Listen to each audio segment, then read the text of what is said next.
We published this piece in response to a few things. So it's called Nicki Minaj and Pretty Taking All Fades, Performing the Erotics of Feminist Solidarity. And a lot of it came out of just like really stank phone conversations that Anya and I would have where we were really pissed off that nobody was responding to the attacks that Nicki Minaj was being attacked for using an image of Malcolm X in her newest single.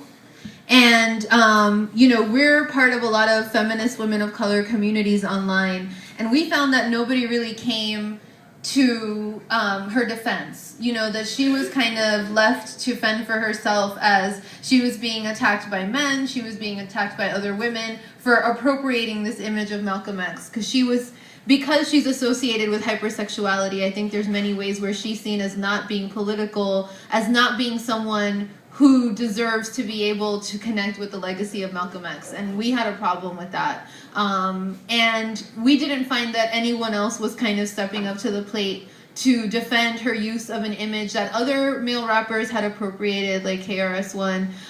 But, you know, like KRS-One, it's okay for him to use an image like this because he's a righteous rapper and, you know, he's from, you know, like the kind of beginning of hip hop. Meanwhile, Nicki Minaj is always talked about, particularly in the kind of feminist circles that we're a part of, like as problematic because people think she wants to look white, people think she's too sexual, and we don't share that opinion at all.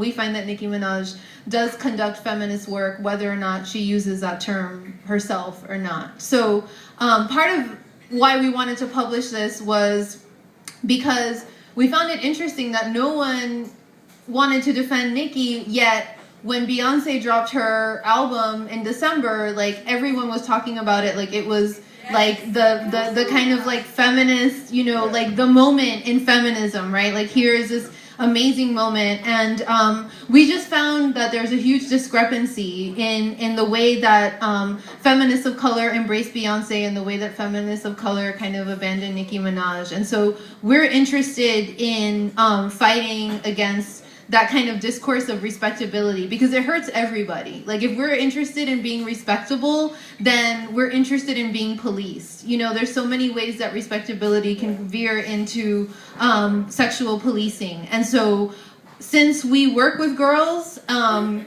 we see them be policed all the time, constantly, from the way they dress to the way they talk to the way they act, we really don't support any kind of disciplining of girls' sexuality in particular. So, yeah.